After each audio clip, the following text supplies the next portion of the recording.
Sedari kecil, Anton Ismail sudah akrab dengan kamera. Sang ayahlah yang mengenalkannya dengan benda ini. Dorongan dari sang ayah pula yang meyakinkan Anton untuk serius menekuni dunia fotografi. Ternyata, fotografi tak hanya membuat Anton merekam berbagai gambar indah. Banyak pelajaran hidup yang juga ia rekam dalam memorinya sepanjang pergaulannya sebagai fotografer. Iya, bagi Anton, fotografi tak hanya sebatas alat berupa kamera. Lebih dari itu, fotografi adalah jendela besar untuk melihat dunia lebih luas. Ya, pemirsa masih di People and Inspiration dan masih bersama Mas Anton Ismail. Oke, kita ngobrol lagi nih pemirsa. Jadi Mas Anton, kalau bisa tahu dari dulu nih, dari kecil, apakah emang sudah bercita-cita jadi fotografer atau gimana? Atau kecelakaan jadi fotografer? Jadi pas saya kecil, saya ingat itu saya selalu dikasih kamera oleh bapak saya. Dan Ton, lo yang motret ya. Jadi kayak gitu. Mungkin dari kebiasaan kayak gitu kan, dari kebiasaan. Diberi tanggung jawab untuk memotret, kemudian saya selalu kayak ya di encourage, lu sukanya apa mau buka gua, Oh gitu. lu sukanya apa, ya gambar, ya udah lo gambar aja, motret aja udah motret aja. Dia cuma ngomong kayak gitu, gua nggak peduli lo jadi apa, jadi tukang sampah, mau jadi tukang apa kayak, yang penting jadi yang terbaik kayak gitu. Terus ya udah, kalau lo buat sesuatu, lo harus mencintai itu gitu loh. Dan ya dari situ gue mencintai apa, foto, visual, ya udah itu yang gue lakukan. Dan cinta itu apa, mengarahkan gue kepada sebuah konsistensi, ya kan? Dan pada saat konsistensi, ya kita bisa mencapai apa posisi yang kita inginkan karena kita mencintai itu sih. Jadi bisa dibilang bahwa yang membuat Mas Anton akhirnya terjun di fotografi salah satunya adalah bokap gitu ya, yang mengarahkan. Oke. Nah, bisa diceritain nggak awal mulai akhirnya ada momen khusus akhirnya gua di fotografi? Oke, jadi kayak gini. Itu jadi pas gua SMA, gua lulus, ya kan. Kalau dulu itu zamannya kayak mendaftar tuh UMPTN. Jadi kayak ujian masuk perguruan tinggi negara apa negeri kayak gitu kan pasti. Terus ketemu bokap gua kan, lo mau kemana? Ini Pak mau daftar apa, mau ujian apa perguruan tinggi negeri. Dia sudah bilang nggak usah.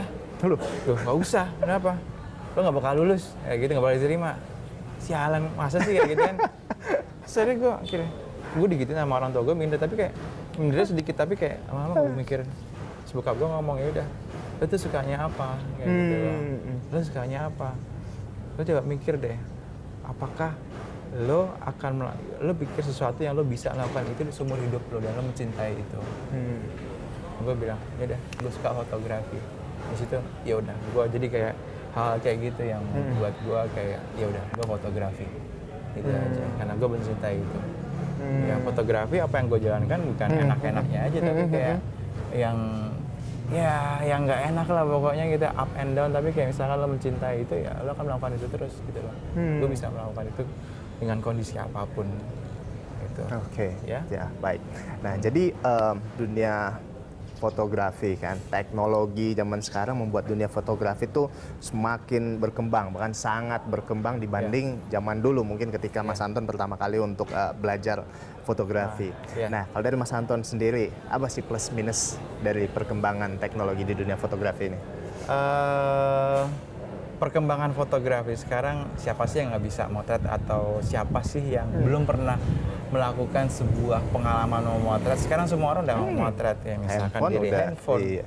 Nah, maksudnya semua orang bisa memotret, sehingga itu menurut gue sih itu keren ya, untuk keren. Menurut gue sih keren banget. Orang bisa berekspresi, lebih banyak orang bisa mengungkapkan ekspresi mereka, lebih banyak data lagi, lebih banyak informasi lagi yang kita dapat kayak gitu untuk mengetahui banyak hal, ya kan?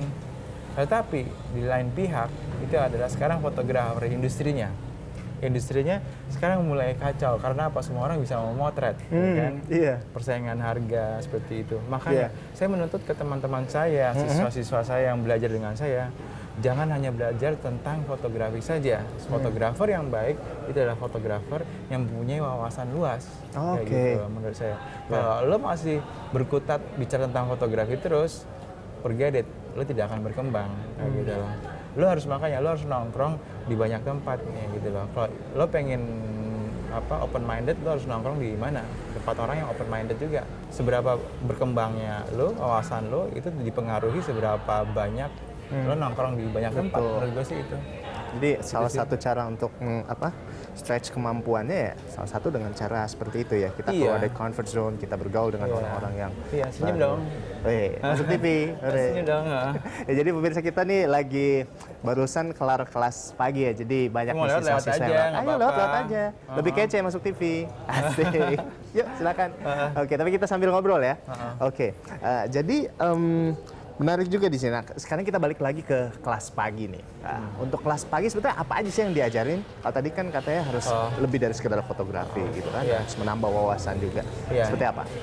Jadi gini, yang diajarin di kelas pagi itu kita ngajarin sebenarnya besarnya ada dua hal ya. Jadi satu hal yang teknis di fotografi, yang dua itu adalah non teknis. Non teknis, ya kan? Seperti apa? Oke, teknis pastilah kayak misalnya kita belajar tentang kamera, tentang lighting, tentang teknik-teknik angle, komposisi, macam-macam.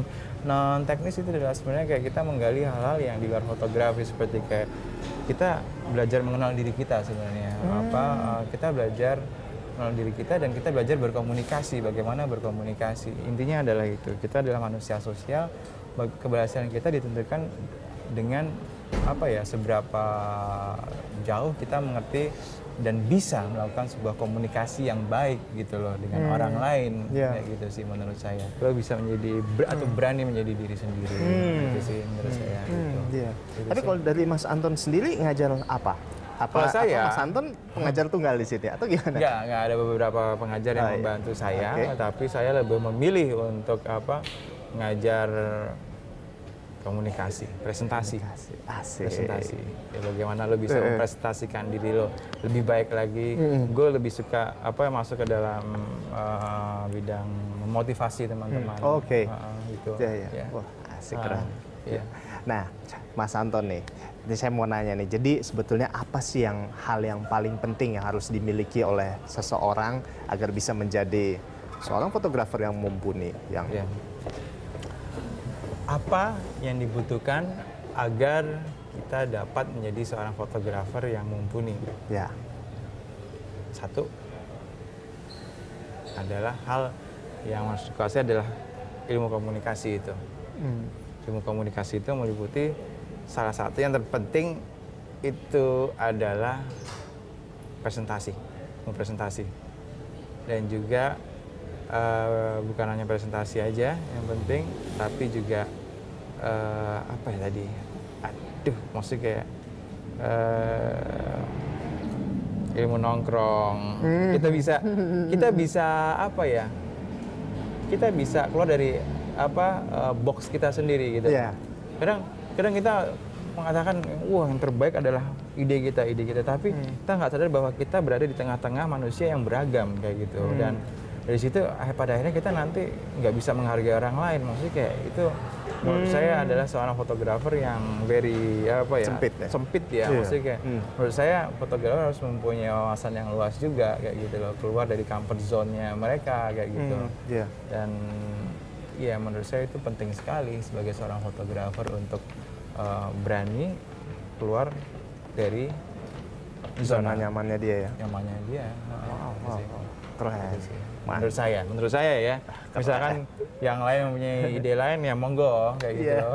Dan saya suka banget nih kalau dengan cara ngajarnya si Mas Anton. Saya tadi juga sempat lihat, wah itu asik banget. Jadi di sini ada banyak yang bisa kita terima. Saya lihat dari dia. Jadi sebetulnya yang pertama tuh yang saya lihat dari dia adalah ini bukan menjadi yang terbaik, ini bukan urusan menjadi yang terbaik, tapi menjadi yang terbaik dari kita sendiri, ya kan? Jadi diri kita sendiri jadi yang terbaik dari diri sendiri. Dan yang kedua itu yang paling penting, sebarkan ilmu ke siapapun. Wow. Siapapun. Terima kasih banyak Mas Anton sudah menginspirasi hari ini. Maju terus. Makasih. Oke. Alright. Oke. Bakar.